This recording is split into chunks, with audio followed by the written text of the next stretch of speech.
इस एडिटोरियल में हम पार्टिकुलरली बात करने वाले हैं आरबीआई को। ठीक है, आरबीआई की यहाँ पर बातचीत होगी कि हमारा जो रुपया है ये डॉलर के मुकाबले में गिरते जा रहा है, इसमें गिरावट आते जा रही है। ठीक है, गिरावट आते जा रही है का मतलब है, मान के चल लीजिए पहले $1 हमें ख़रीदने के लिए कितने रुपया देना पड़ता था, 70 रुपया देना पड़ता था।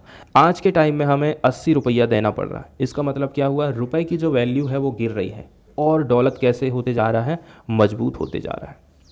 एक जो रीज़न बताया जा रहा है यहाँ पर डॉलर इतना मजबूत क्यों हो रहा है, डॉलर मजबूत होने के पीछे रीज़न है अमेरिका में इन्फ्लेशन का आना। ठीक है, जैसे कि हम समझने की कोशिश करते हैं, ये अमेरिका का मार्केट है, यहाँ पर इन्फ्लेशन ज़्यादा है। इन्फ्लेशन ज़्यादा है का मतलब ये है यहाँ पर डॉलर क्या है, बहुत ज़्यादा है। इस मार्केट में रुपया ज़्यादा है तो यहाँ का जो बैंक है वो क्या काम किया, यहाँ की मनी को अपने पास खींच लिया, अपने पास में रख लिया। तो यहाँ का इन्फ्लेशन अब कैसा हो जाएगा, इन्फ्लेशन डाउन हो जाएगा। इन्फ्लेशन डाउन हुआ मतलब यहाँ पर डॉलर की कमी चली गई, और जब डॉलर की कमी इसके मार्केट में है तो पूरे विश्व भर में भी डॉलर की कमी जाने वाली है। और जब भी कहीं डॉलर की कमी जाएगी और देशों की मांग बढ़ जाएगी तो वहाँ पर डॉलर की जो वैल्यू है वो अपने आप बढ़ जाएगी। इसी के चलते चलते हर देश की करेंसी डॉलर के मुकाबले में गिरी है, उसमें गिरावट हमको देखने को मिली है। कई सारे रीज़न बताए जाते हैं इसका, रसिया और यूक्रेन के युद्ध का रीज़न बताया जाता है। हालांकि आज के टाइम में यदि आप देखोगे तो जो डिसरप्शन हुआ था, जो ट्रेड में हम डिसबैलेंस देखे थे, वो आज के टाइम में कम हो गया है। अब जब हम देख रहे हैं कि डॉलर कैसा होते जा रहा है, मजबूत होते जा रहा है, इसका मतलब ये है कि हमें ज़्यादा से ज़्यादा रुपया खर्च करना पड़ जा रहा है। बाहर से यदि मुझे कोई भी चीज़ खरीदना है तो वो मैं डॉलर में ट्रेड करूँगा। ठीक है, तो जब मुझे डॉलर में ट्रेड करना है, डॉलर महंगा हो गया है, तो मुझे मान के चल लीजिए बाहर से 1 लीटर पेट्रोल मंगवाना है। पहले 1 लीटर पेट्रोल मंगवाने के लिए मुझे 70 रुपये देने पड़ते थे, आज के टाइम में मुझे 80 रुपया देना पड़ जा रहा है। इसका मतलब ये हो गया कि मुझे मेरा जो इंपोर्ट का बिल है ना वो बढ़ गया है। बाहर से मुझे कोई भी चीज़ खरीदना है तो मुझे डॉलर में ख़रीदना है। ठीक है, और इंडिया के पास डॉलर में कमी जा रही है, इंडिया के पास डॉलर में कमी जा रही है क्योंकि अमेरिका ने खुद अपने मार्केट से डॉलर को खींच लिया, अपने बैंक में ले जाके रख लिया है।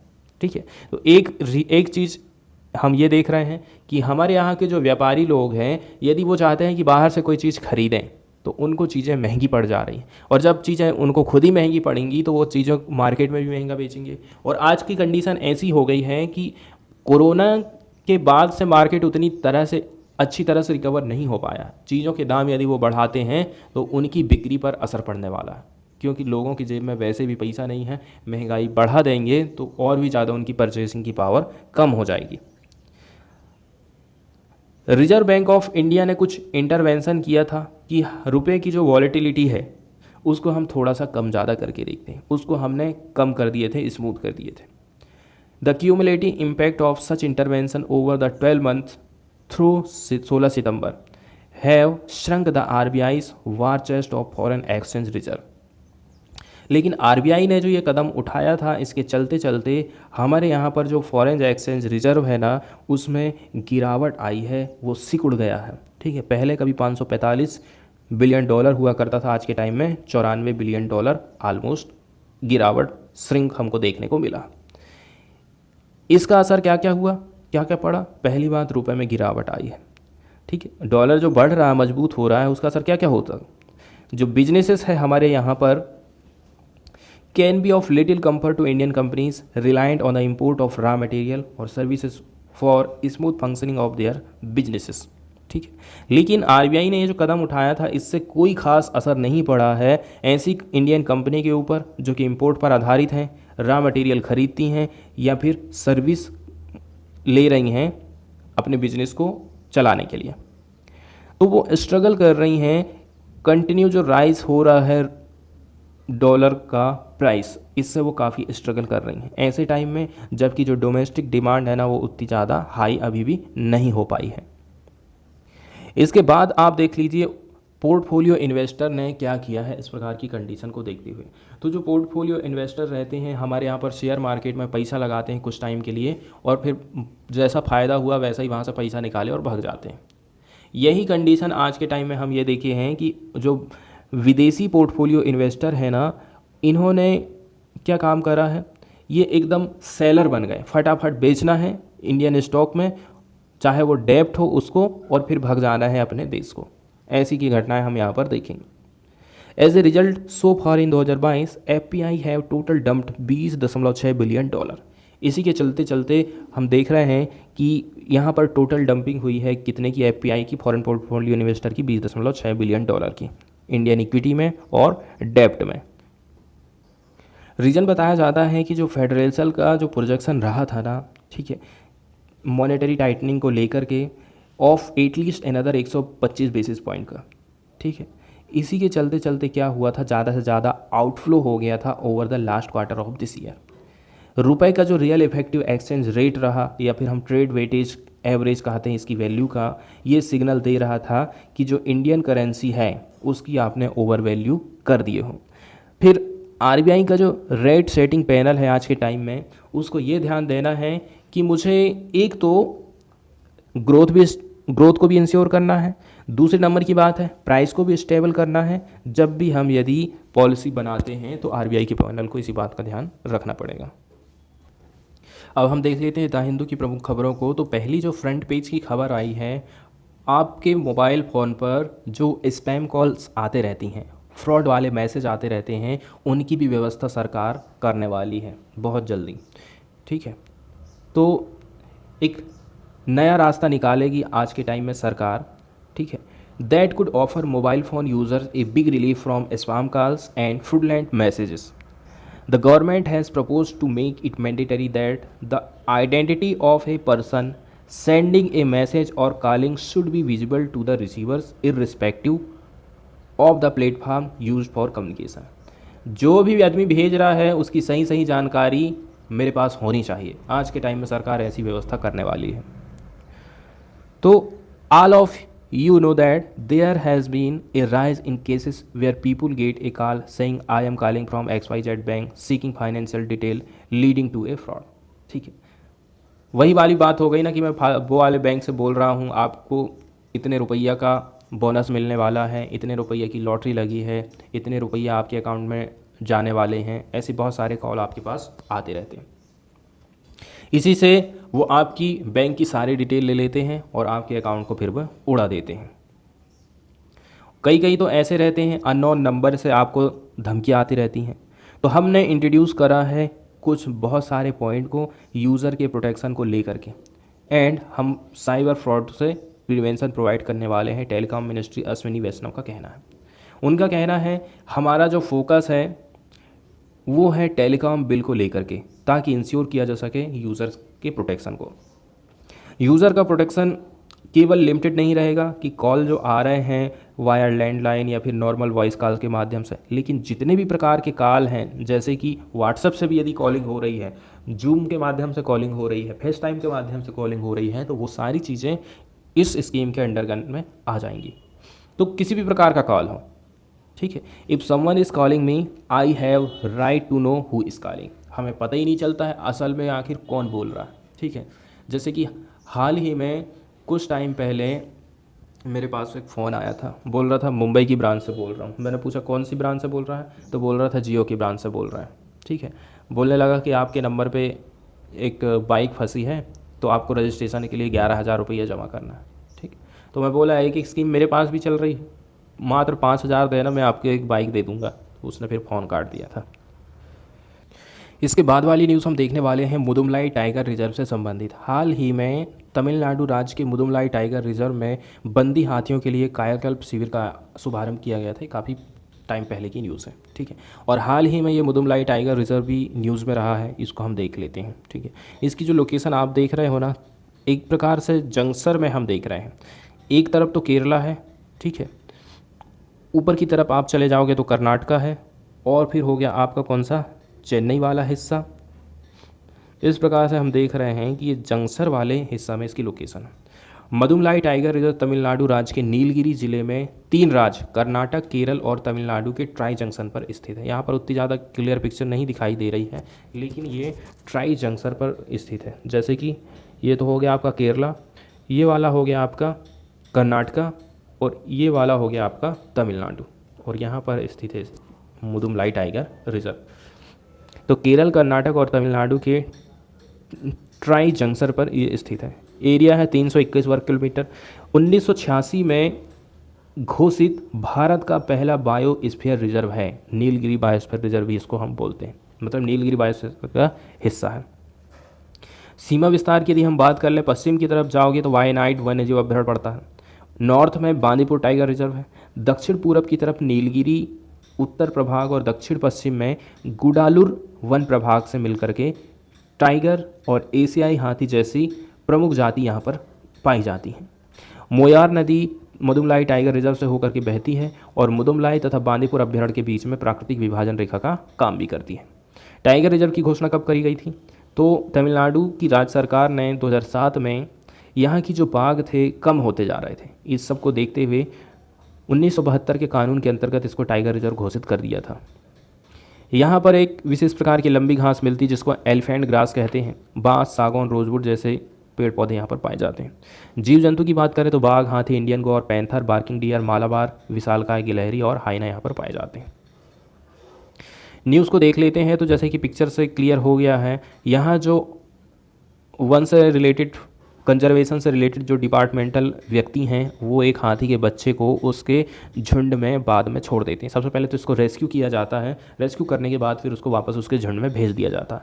तो हाथी के जो बच्चे हैं कई सारे रीजन के चलते चलते अपने झुंड से बिछड़ जाते हैं। जैसे कि बहुत ज़्यादा पानी आया, ठीक है, नदी के बहाव में बच्चे बह गए, या फिर किसी खदान वगैरह में फंस जाते हैं। इस प्रकार के रीजन के चलते चलते वो अपने परिवार से बिछड़ जाते हैं।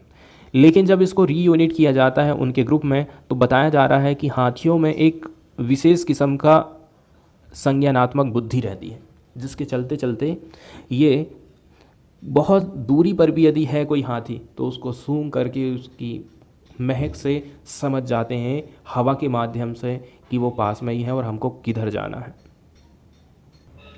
तो यही बात यहाँ पर मुदुमलाई टाइगर रिजर्व के, ठीक है, the seasoned veterinarian who has assisted the department in many such operation including the most recent one at the Mudumalai tiger reserve. Mudumalai tiger reserve में इस प्रकार की एक घटना घटित हुई थी। तो वहाँ के एक जो व्यक्ति हैं उनका कहना है, पशु चिकित्सक का क्या कहना है कि जो एडल्ट एलिफेंट रहते हैं वो कम्युनिकेट कर सकते हैं काफ़ी बड़ी डिस्टेंस से। ये यूज़ करते हैं एक केमिकल सिग्नल का from Dang and urine left behind the member of the group. ठीक है, हाथियों का जो गोबर रहता है, जो यूरिन छोड़ जाते हैं, उसी की गंध का इस्तेमाल करते हैं। इसके लिए वो यूज़ करते हैं इंफ्रासोनिक कम्युनिकेशन का। तो ये हमारे काफ़ी इम्पोर्टेंट वाली बात यहाँ पर सामने आ जाती है। तो जो एडल्ट हाथी रहते हैं वो संदेश को भेज सकते हैं, ठीक है, कम्युनिकेट कर सकते हैं एक दूसरे से 4 से लेकर के 5 किलोमीटर की दूरी में। इसके लिए इंफ्रासोनिक साउंड वेव का इस्तेमाल करते हैं। However as the sensory organ of calves are much less develop. अब चूँकि बच्चों के जो सेंसर है उतने डेवलप नहीं रहते हैं, the mother elephant comes to rely on visual and auditory cues. इसके लिए मदर क्या काम करेगी, उसकी आवाज़ को सुनेगी, उसको विजुअली देखेगी और फाइंड कर लेती है अपने खोए हुए बच्चे को। So they need to be quite close if there is to be any chances of success. इसके बाद एक न्यूज़ आई है महाराजा हरि सिंह से, ठीक है। जम्मू और कश्मीर के ये पूर्व महाराजा हुआ करते थे। महाराजा हरि सिंह जम्मू और कश्मीर रियासत के अंतिम शासक माने जाते थे और यहाँ के राजा थे। वे महाराजा रणबीर सिंह के पुत्र थे और पूर्व महाराज प्रताप सिंह के भाई राजा अमर सिंह के सबसे छोटे बेटे थे। इन्हें जम्मू कश्मीर की राजगद्दी अपने चाचा महाराजा प्रताप सिंह से विरासत के रूप में मिली थी। उन्होंने अपने जीवन काल में 4 विवाह किया था। जन्म कब हुआ था? 23 सितंबर 1895 और इनकी डेथ हुई थी 26 अप्रैल 1961 मुंबई। जन्म जम्मू में और मुंबई में डेथ हुई थी। तो इन्हीं की जयंती है, इसी को सेलिब्रेट किया गया है, इसी के चलते चलते ये न्यूज़ आई थी। तो 75 साल हो चुके हैं जम्मू और कश्मीर ने ऑब्ज़र्व किया था हॉलीडे को। हॉलीडे क्यों है? क्योंकि बर्थ एनिवर्सरी है डोगरा मोनार्क महाराजा हरि सिंह की। इसके बाद वाली न्यूज़ हम देखने वाले हैं एवलांच से संबंधित, ठीक है, जिसको हम भूस्खलन बोलते हैं। A very large amount of snow that slides quickly down side of the mountain. तो पहाड़ की साइड से जब कोई भी मलबा गिरना चालू हो जाता है तो उसको हम बोलते हैं भूस्खलन। तो भूस्खलन की मॉनिटरिंग करने के लिए इंडिया को पहला एवलांच मॉनिटरिंग रडार सिस्टम मिल गया है सिक्किम में। एक avalanche monitoring system radar, the first of its kind in India. India में ये पहली बार ऐसा हुआ है। इसको इंस्टॉल करें हमने नॉर्थ सिक्किम में। ये काम किया गया है army and defence Jio informatics and research establishment के द्वारा। ठीक है, ये डिटेक्ट कर सकता है भूस्खलन को with in 3 second of its trigger. जैसे ही आया तो 3 सेकंड के भीतर में ही आपको ये जागरूक कर देगा। And will assist in saving lives of troops and reducing damage to property. इससे क्या होगा, हम हमारी सेना को आगाह कर देंगे, किसी भी प्रकार की प्रॉपर्टी का भी डैमेज नहीं हो पाएगा। इस रडार को इनॉग्रेटेड किया गया था बाय द लेफ्टिनेंट जनरल तरुण कुमार आइच के द्वारा, जो कि जनरल ऑफिसर कमांडिंग हैं सुकना बेस्ड 33 कॉर्प के। 20 सितंबर को ये काम इन्होंने किया था। एल्टीट्यूड है इसकी 15,000 फीट, 1 ऑफिसर का कहना है। ये जो रडार था ये निर्मित किया गया है, the radar was made operational by DGRE। इसको ऑपरेशनल किसके द्वारा बनाया गया है, DGRE के द्वारा। एक लैब है जो कि काम करती है DRDO के अंतर्गत में, which is involved in forecasting and mitigation of the avalanche hazard faced by the army in Himalayan region. तो खास करके ये इंडियन आर्मी के लिए तैयार किया गया है। आज का हमारा जो एडिटोरियल है वो पूरे विश्व भर में, पूरे वैश्विक लेवल पर जियोपॉलिटिकल हिसाब से एशिया, जिसको यहाँ पर साउथ के रूप में दर्शाया गया है, तो एशिया कितना महत्वपूर्ण अपना स्थान बना रहा है, ठीक है, और किस प्रकार से आगे बढ़ने के लिए वो अपनी स्ट्रेटजी तैयार कर रहा है, इसको लेकर के ये आर्टिकल लिखा गया है। तो इसको हम डिटेल में देख लेते हैं। तो इसका शीर्षक जो रखा गया है वो रखा गया है जियोपॉलिटिक्स में। हम बात कर रहे हैं पूरे विश्व भर में जियोपॉलिटिक्स में साउथ या फिर एशिया कितना सफल हुआ है और क्या अपनी पोजीशन रखा है, कितना अपना दावा ठोक रहा है वो वर्ल्ड लेवल पर। इसको यहाँ पर एक्सप्लेन किया गया है। सबसे पहला फैक्टर हम देख रहे हैं विश्व में अमेरिका को। अमेरिका हमेशा से ही ये चाहते रहा है कि वो विश्व पूरे वर्ल्ड भर में एक महाशक्ति के रूप में काम करे और वो जैसा चाहे वैसा करे और वो जैसा जिस देश को कहे वैसा ही वो देश करे, मतलब अपनी बात मनवाने के लिए वो हमेशा से कोशिश करता है। इसके लिए अपने जो शत्रु देश हैं, शत्रु देशों के ऊपर वो सैंक्शन लगा देता है। इसके साथ साथ में यदि कोई देश जिसके संबंध अमेरिका के साथ में भी बढ़िया है, जैसे कि इंडिया यदि रसिया के साथ में अपने रिलेशन को आगे बढ़ाएगा, ईरान के साथ में अपने संबंधों को मजबूत करेगा, तो अमेरिका इंडिया को धमकी देता है कि हम आपके ऊपर कई सारे सैंक्शन लगाने वाले हैं। इस प्रकार के कदम, इस प्रकार की स्ट्रेटजी अमेरिका उठाते रहा है। तो अमेरिका हमेशा से ही लीड करते रहा है अपनी प्राइमेसी के गोल को लेकर के। हमेशा से ही वो लीडर बनना चाहता है, अपनी श्रेष्ठता को इंटरनेशनल सिस्टम में स्थापित करना चाहता। अमेरिका की नेशनल सिक्योरिटी डॉक्यूमेंट क्या कहती है कि हमें चाइना जो इतना ज़्यादा बढ़ते जा रहा है उसको कर्ब करना है, रोकना है। रसिया की जो कैपेबिलिटी है उसको वीक करना है। इसके साथ साथ में अमेरिका आगे रहेगा और पीछे पीछे रहेगा यूरोप।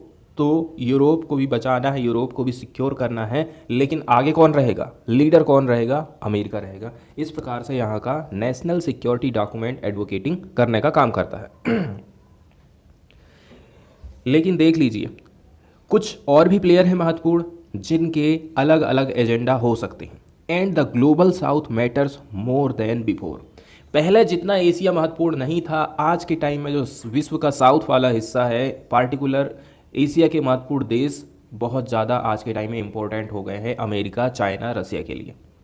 ठीक है, आगे हम चल करके देखेंगे कि आखिर हम ऐसा बोल क्यों रहे हैं। अब हम बात कर लेते हैं चाइना की। जिस प्रकार से अमेरिका बढ़ते जा रहा है, ठीक उसी को टक्कर देने के हिसाब से बिल्कुल बराबरी से चल रहा है China. But in reality is no match to the US militarily. लेकिन यदि आप बात करोगे मिलिट्री स्तर पर तो उतना ज़्यादा चाइना मैच नहीं खा रहा है। जैसे जैसे ग्लोबलाइजेशन बढ़ते गया था, चाइना की इकोनॉमिक ग्रोथ बढ़ते गई।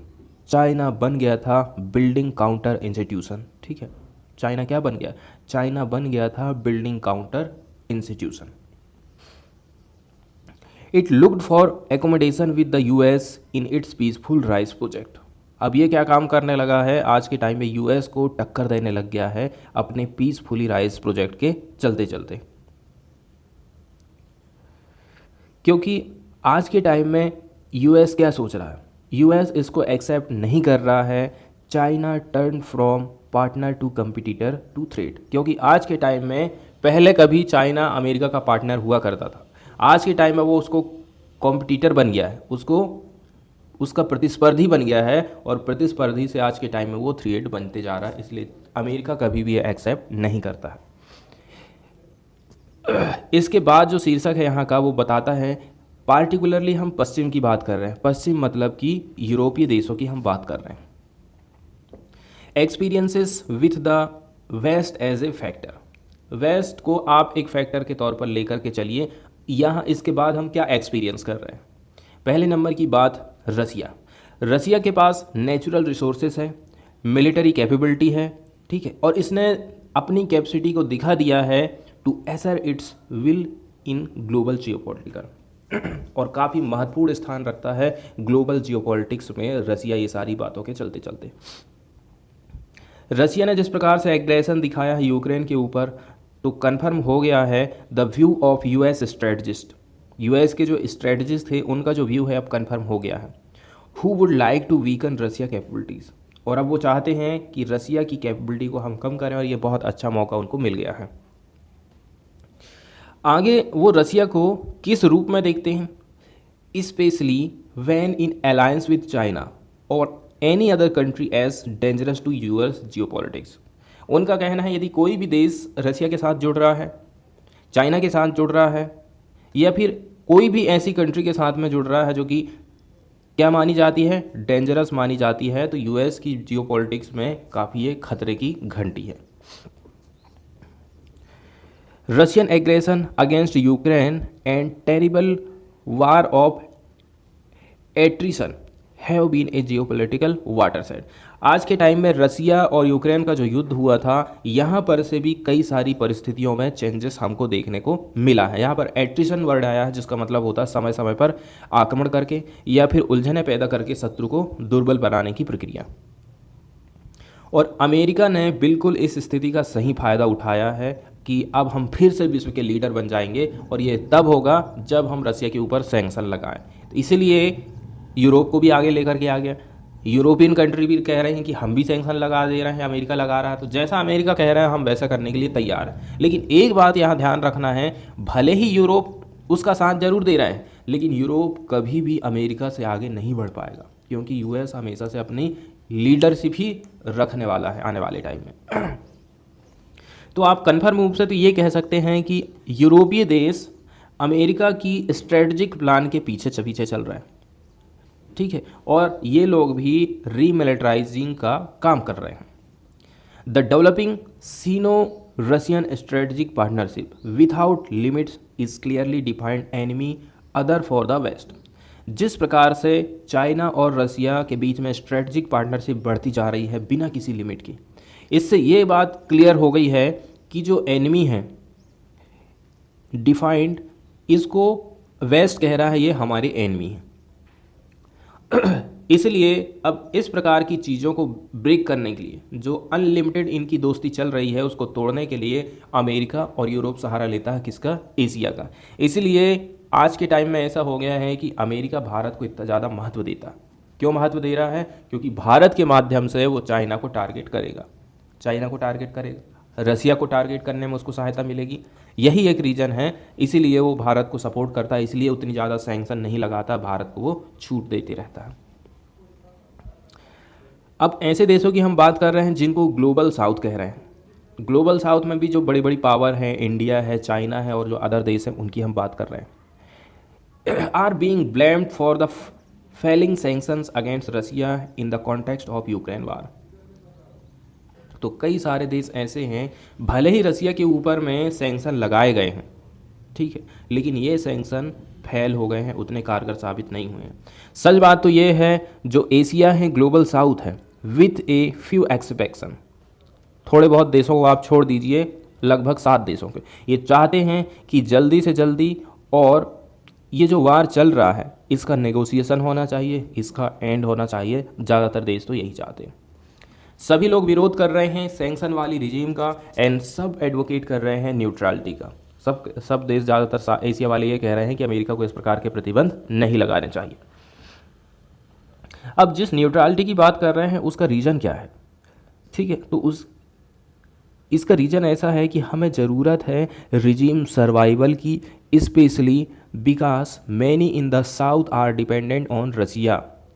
अब वो चाह रहे हैं कि ये सब युद्ध ख़त्म हो जाए और जो एक्सपोर्ट इंपोर्ट हमारा बाधित हुआ है, जिसके चलते चलते इतनी ज़्यादा महंगाई बढ़ी है, ये हमारी प्रभावित ना हो। हम जो रसिया के ऊपर डिपेंड हैं, वहाँ से हम तेल खरीद रहे हैं, हम यूक्रेन से गेहूं खरीदते थे, ये सारी चीज़ें फिर से रिज्यूम हो जाएं, इसलिए वो चाहते हैं कि जल्दी से जल्दी युद्ध ख़त्म होना चाहिए।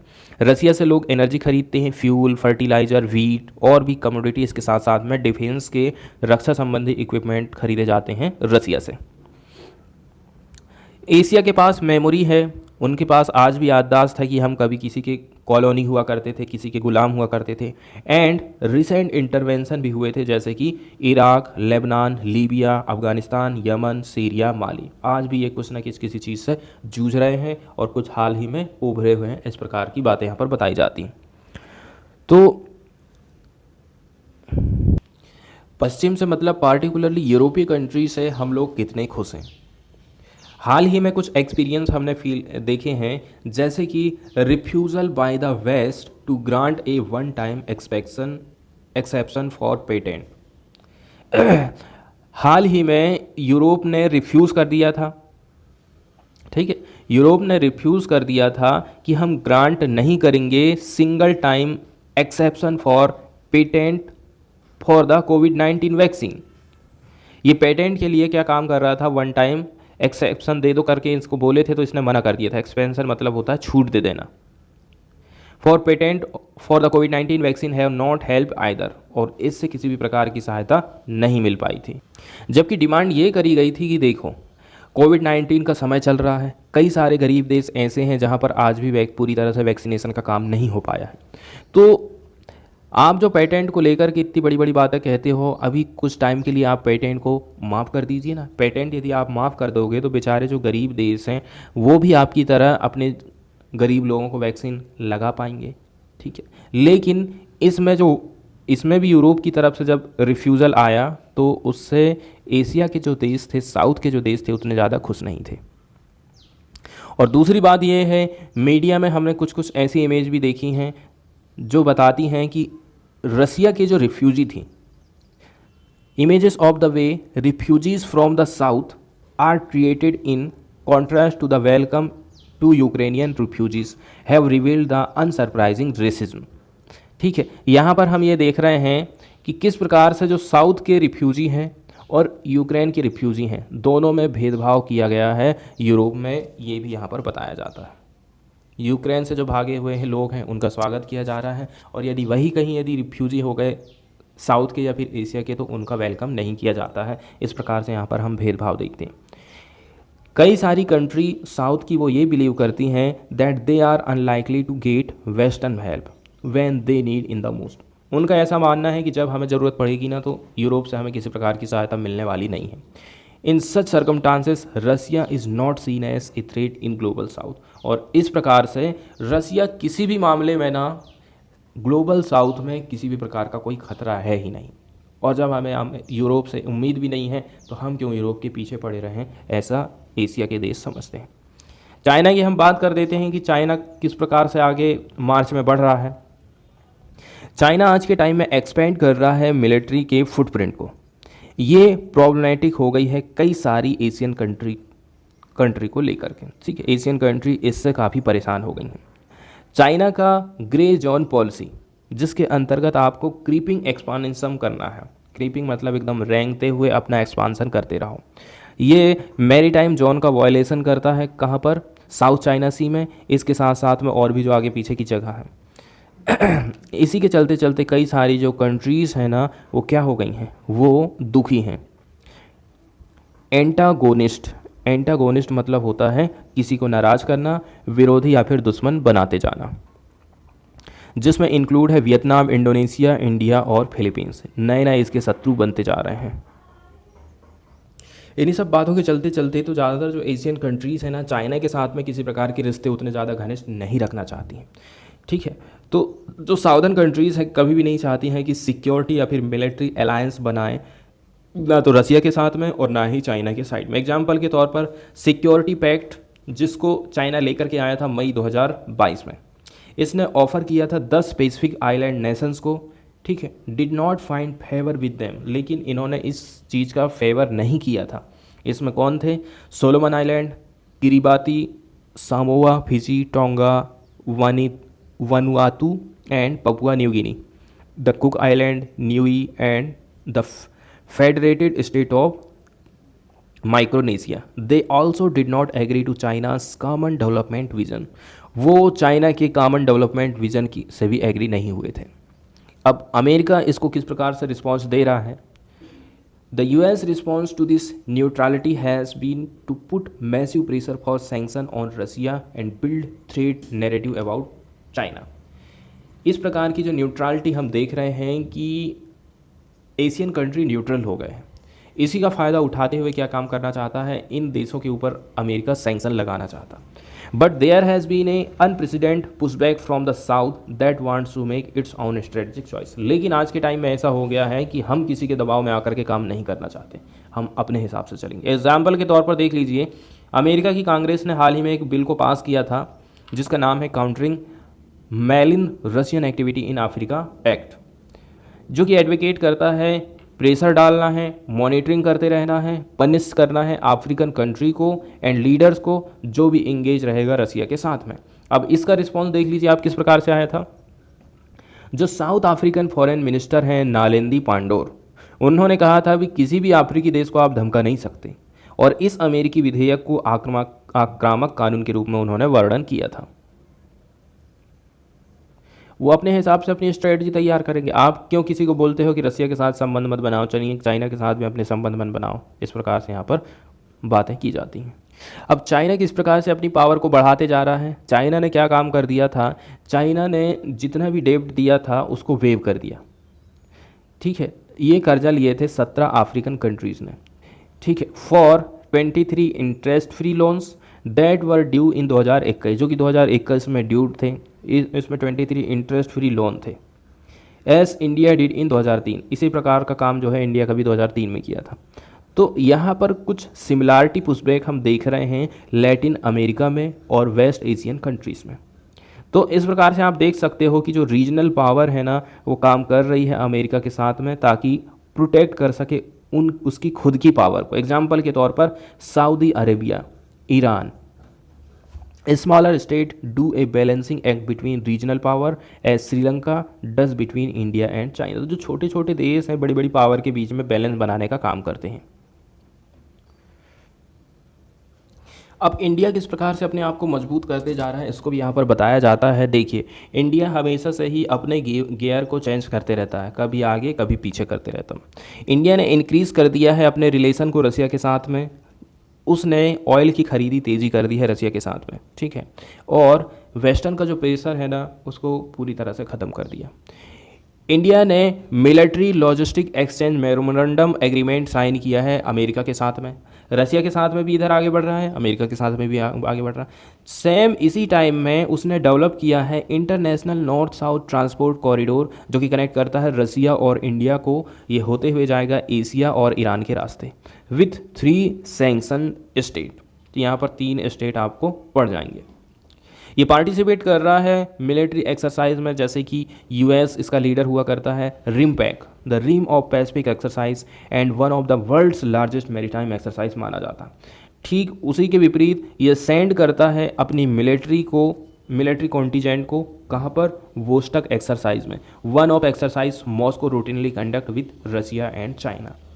सो India, Vietnam, Indonesia, Malaysia, Turkey और भी जो अदर्स देश हैं उन्होंने डेवलप कर लिया है कैपेसिटी को to transact with competing and conflicting side, कि किधर आपको कम्पीट करना है, किधर आप कॉन्फ्लिक्टिंग साइड है आपकी, किधर से किधर ट्रांजैक्शन आपको करना है। रसिया के साथ भी रिलेशन बनाना है, अमेरिका के साथ में भी आपको रिलेशन बना के चलना है। अब जियो इकोनॉमिक्स में किस प्रकार का परिवर्तन आ रहा है यहाँ पर बताया जाता है कि जो साउथ की चॉइस है ना वो एक्सटेंड हो रही है धीरे धीरे करके जियो इकोनॉमिक्स की तरफ में। एक चीज़ ये देख रहे हैं कि अमेरिका कभी कभी भी डॉलर को लेकर के धमकी देने लग जाता है, कहने लग जाता है कि हम आपको डॉलर में ट्रेड नहीं करने देंगे। ठीक है, तो ऐसी कंडीशन में लोग अल्टरनेट को सोचने लगे हैं, दूसरा रास्ता निकाल रहे हैं। The fear of the US strategy of freezing dollar reserve has made the south कासन, ये साउथ एशिया के लिए एक चिंता की बात हो गई है। तो आगे क्या है ना, यूएस का जो ट्रेजरी सेक्रेटरी जेनेट येलेंस ने हाल ही में अनाउंसमेंट किया था किसके बारे में, यूएस की ट्रेड पॉलिसी के बारे में। ये रीशोर करना चाहता है, फ्रेंड शोरिंग करना चाहता है। इसका मतलब ये है कि ट्रेड में हमें बढ़ोतरी करना है अपने अलायंस के साथ में। तो जब फिर से ये अपनी स्ट्रेटजी तैयार कर रहा है तो अब अदर देशों को भी मौका मिल गया कि एक काम करो, अपन अपनी अपनी करेंसी में ट्रेड करते हैं। ठीक है, आप जो है अपनी मुद्रा में करो, हम हमारी मुद्रा में आपके साथ में ट्रेड करेंगे। इस प्रकार का ट्रेड भी आज के टाइम में होने लगा है। लोग डॉलर पर डिपेंड नहीं होना चाहते हैं क्योंकि डॉलर काफ़ी महंगा होते जा रहा है आज के टाइम में, और कितना ज़्यादा आपको रुपया खर्चा करना पड़ता है डॉलर के मुकाबले आप अच्छी तरह से जानते हैं। करेंसी स्वैप अग्रीमेंट, ठीक है, इसका यूज़ किया जाता है चाइना और association of south east Asian Nations +3 countries के द्वारा, इसी को काउंटर करने के लिए। इंडिया रसिया के साथ में और 23 अदर कंट्रीज़ के साथ में इस प्रकार के डॉलर को काउंटर करने के उपाय किए जा रहे हैं। इसका मतलब ये नहीं हो गया है कि हम एंड कर दे रहे हैं डॉलर के डोमिनेंस को, लेकिन आपने अल्टरनेट रास्ता खोज लिया है आपके लिए। एशिया किस प्रकार से अपने आप को मजबूत कह सकता है, क्योंकि एशिया भी अपने आप में ग्रुप बनाने लग गए हैं, जैसे कि ब्रिक्स हो गया, Brazil, Russia, India, China, South Africa, African Union हो गया, आसियान हो गया, and community of Latin America and Caribbean state. ठीक है, इनको अपने आप में एक नया कॉन्फिडेंस देते हैं कि इसमें हम भी कुछ हैं। अब जब हम इतना महत्वपूर्ण स्थान खुद में रखते हैं तो हमें सब मिल कर के एक आवाज़ उठाना चाहिए क्लाइमेट चेंज को लेकर के। इकोलॉजिकल डिवास्टेशन, पर्यावरण जो नष्ट हो रहा है उसको रोकने के लिए, हमारे यहाँ पर जो असमानताएं हैं, गरीबी अमीरी है, उसको ख़त्म करने के लिए, इसके साथ साथ में हमें अपनी मिलिट्री को इनक्रीज़ करना है। ठीक है, हमें काम करना है प्लूरल इंक्लूसिव रास्ते में। इस सब के चलते चलते हम विश्व में एक बेहतर प्लेस बन पाएंगे, बेहतर प्लेस मुहैया